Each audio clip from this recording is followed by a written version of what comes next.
that this Holocaust understanding stands alongside other Holocausts. The Native American, the Native Australian, the Jewish, the Romani, the Gypsy, the Kurdish, Armenian. All of them both unique and similar events of horrific and morally monstrous destruction of human life, human culture, and human possibility.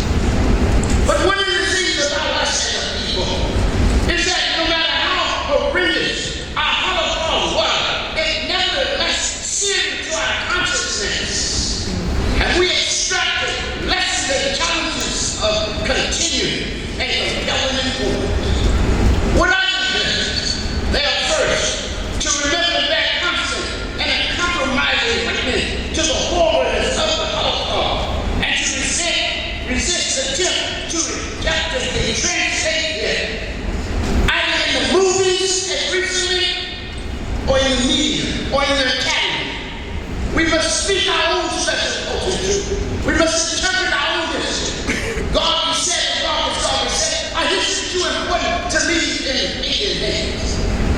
We must, in fact, hold our history sacred. For there is no history more holy, no people more sacred, and no narrative more worthy to be told and taught than our own.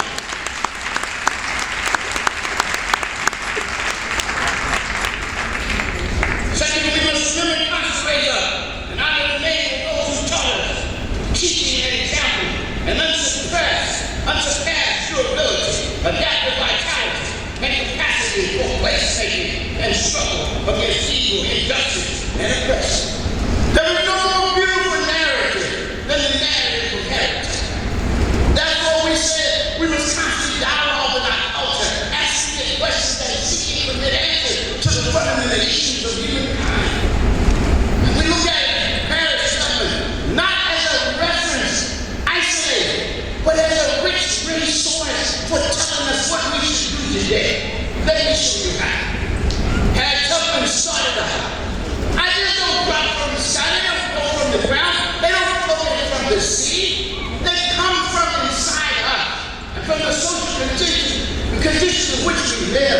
Her mother and father wanted for her the best. How do we imagine freedom in an unfree situation? How do we do that? Inside us is this dignity, this worthiness that calls on us to be free. We are born in freedom. It is others who enslave us. We must struggle against all forms of enslavement in order to achieve and maintain our freedom. So here's Anna Tubman. She comes up, her father teaches her to walk in the woods, how to read the signs of the stars, how to read the moss on the tree. One day he tells her, "You move so well, we can't even hear you move. In fact, you move like an Indian. Amen." Okay? So when you show you guys a process, she's getting ready. And so she gets ready, and she goes across the line. Listen to the beauty of this narrative. This is our history unfolded in front of us, and relevant today as it was yesterday and as it will be tomorrow. She steps across the lines of freedom, and she said, "Freedom feels so good." She said, "The sun was coming to the tree, all gold, touching the leaves. And I looked at my hands at noon, and my feet did too. Hey, and I thought to myself, I must get that."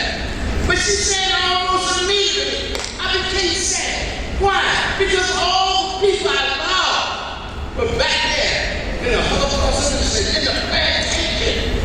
She declared from that day that she would spend the rest of her life freeing the people who were back there so they could share the goodness she felt.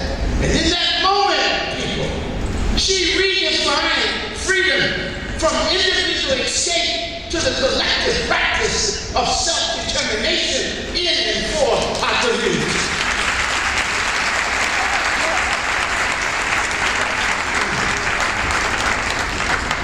We must remember this. To remember these names: Frederick Douglass, Maria Stewart, Martin Luther King, Sojourner Truth, all of those people, too numerous to name. They have stories to inform us how we should walk in dignity in the world.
that, the revolution, I didn't talk to you. You know what I'm